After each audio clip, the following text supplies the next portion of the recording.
नमस्कार दोस्तों, आज के इस वीडियो में हम एक बहुत ही इम्पोर्टेंट टॉपिक के बारे में बात करने वाले हैं। आज का जो हमारा वीडियो है वो चाहे महिला हो, पुरुष हो, स्टूडेंट हो या फिर सीनियर सिटीज़न हो, सभी के लिए बेहद ही इम्पोर्टेंट होने वाला है।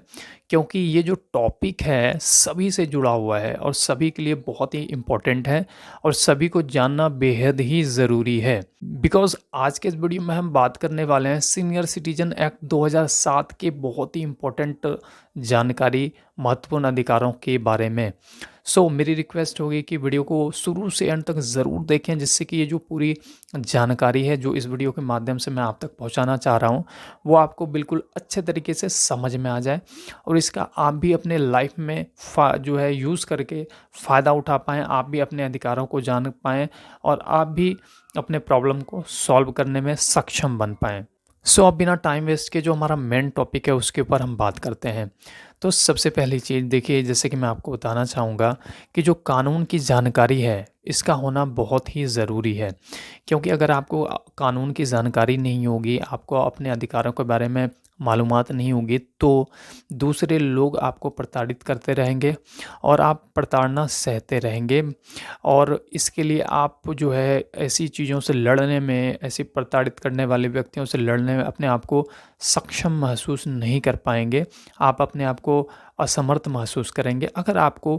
कानून के बारे में जानकारी, अपने अधिकारों के बारे में जानकारी नहीं है तो। इसी उद्देश्य से इस वीडियो को मैं यहाँ पे ला रहा हूँ आप लोगों के समक्ष, जिससे कि आपको अपने जो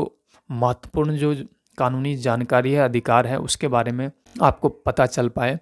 और बिल्कुल सरल भाषा में मैं इसमें समझाने का आपको प्रयास कर रहा हूँ। देखिए, जब कोई व्यक्ति की उम्र 60 वर्ष हो जाती है, वो रिटायर हो जाता है, सीनियर सिटीज़न बन जाता है, तो उस टाइम पे, उस पर्टिकुलर एज में व्यक्ति एक्सपेक्ट करता है कि उसके जो परिवारजन के लोग हैं, वो उनकी रिस्पेक्ट करें, अच्छे से उनके साथ व्यवहार करें, बात करें, समय पे खाना दें, समय पे दवाई दें, समय पे मेडिकल चेकअप की अगर रिक्वायरमेंट है तो वो कराएँ, समय पे कपड़े दें। ये सारी जो ज़रूरी चीज़ें हैं, जो बेसिक चीज़ें हैं, उसका ध्यान रखें।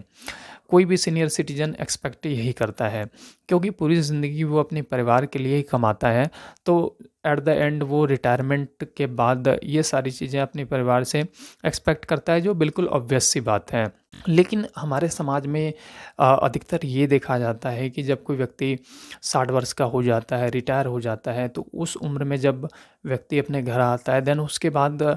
धीरे-धीरे उनके फैमिली में, परिवार में उनकी जो रिस्पेक्ट होती है, वो होना कम हो जाता है। लोग उनके जो उनके परिवारजन के लोग होते हैं, उनकी रिस्पेक्ट करना कम कर देते हैं। समय पे खाना देना बंद कर देते हैं और समय पे जो उनकी ज़रूरी चीज़ें हैं, उनको प्रोवाइड करना बंद कर देते हैं। उनके साथ अच्छे से व्यवहार नहीं करते हैं। उनके साथ गाली-गलौज तक भी हो जाता है। ऐसी चीज़ें होती हैं। ज़्यादातर ऐसा ही देखने को मिलता है और कई केसेज़ में तो ये देखा जाता है कि कई लोग अपने बुज़ुर्ग माता-पिता को वृद्धा आश्रम में भी छोड़ के आ जाते हैं। जबकि मैं बताना चाहूँगा कि सीनियर सिटीज़न एक्ट में सीनियर सिटीज़न्स को कई अधिकार मिले हुए हैं, जैसे कि परिवार में उनको समय पे खाना मिलने का अधिकार, समय पे दवाइयाँ मिलने का अधिकार, समय पे कपड़े मिलने का अधिकार, समय पे उनके मेडिकल चेकअप का अधिकार, जो भी उनकी बेसिक ज़रूरी चीज़ें हैं, वो सारी चीज़ें उनको मिलने का अधिकार, ये सारी चीज़ें सीनियर सिटीज़न एक्ट के तहत उनको अधिकार दिए गए हैं। और अगर किसी सीनियर सिटीज़न को अपने परिवार में समय पे खाना नहीं मिल रहा, लोग उनके परिवार के सही से बात नहीं कर रहे हैं, रिस्पेक्ट नहीं दे रहे हैं, गाली-गलौज कर रहे हैं, समय पे दवाई नहीं मिल रही है, मेडिकल चेकअप नहीं हो रहा है और उनके साथ अच्छा व्यवहार नहीं हो रहा है, तो इन सारे केसेज़ में जो सीनियर सिटीज़न हैं, जो प्रताड़ित व्यक्ति हैं, वो अपने वकील से इन सारी चीज़ों को डिस्कस कर सकते हैं, उनसे कानूनी सलाह ले सकते हैं। क्योंकि कानून में इन सारी चीज़ों के लिए समाधान है। क्योंकि ये जो सीनियर सिटीज़न एक्ट बना हुआ है, ये जो आपके इसमें अधिकार दिए हुए हैं, ये सीनियर सिटीज़न के लिए ही दिए हुए हैं। और जब भी किसी सीनियर सिटीज़न के अधिकारों का हनन होता है, तो कैसे उनको फिर से उनके अधिकारों को दिलाया जाए, वो सारी चीज़ें सीनियर सिटीज़न एक्ट जो है प्रोवाइड करती है, एम्पावर करती है। तो जब भी किसी व्यक्ति के अधिकारों का हनन होता है, तो उनको कानूनी सलाह ज़रूर लेनी चाहिए और किसी वकील को इन सारी चीज़ों के बारे में बताकर उनसे एडवाइस ज़रूर लेनी चाहिए, क्योंकि कानून में इसका समाधान है। और ऐसा देखा जाता है आमतौर पे कि जब कोई सीनियर सिटीज़न व्यक्ति अपने अधिकारों के लिए कानूनी रास्ता अख्तियार करता है, कानूनी रास्ते को अपनाता है, तो उनको समाधान मिलता है, उनको ये जो प्रॉब्लम है उसको सॉल्यूशन मिलता है और उनके अधिकारों को दिलवाया जाता है कानूनी रास्ते से। और यहाँ पे सीनियर सिटीज़न की भी गलती होती है क्योंकि जैसे ही वो रिटायर हो जाते हैं, उनकी 60 साल की उम्र हो जाती है, तो वो जो उनके नाम पे जितनी ज़मीन जायदाद, संपत्ति, पैसा या कोई बिज़नेस है होता है, तो वो सारी चीज़ें वो अपने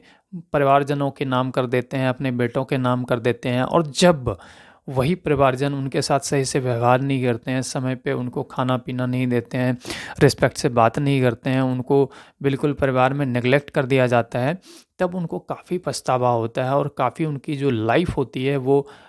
ख़राब हो जाती है और उनको काफ़ी ग्लानि महसूस होती है। तो इससे बचने का बिल्कुल एक सरल उपाय है, वो ये है कि जब भी कोई व्यक्ति रिटायर होता है, तो रिटायर होते ही अपने नाम पे जो भी संपत्ति है, वो अपने परिवारजनों के नाम ना करें, अपने बेटों के नाम ना करें, बल्कि उसकी जगह पे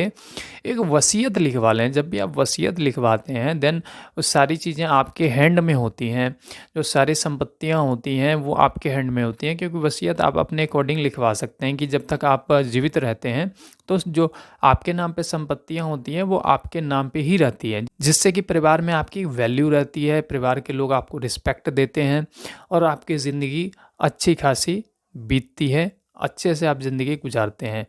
आई होप ये वीडियो आपको काफ़ी अच्छा लगा होगा। वीडियो अच्छा लगा हो तो वीडियो को लाइक ज़रूर करें और उस वीडियो को ज़्यादा से ज़्यादा लोगों में शेयर करें, जिससे कि ये जो इन्फॉर्मेशन है, ये जो अवेयरनेस है, ज़्यादा से ज़्यादा लोगों तक, ज़रूरतमंद लोगों तक पहुँच पाए और उनकी कुछ हेल्प हो पाए।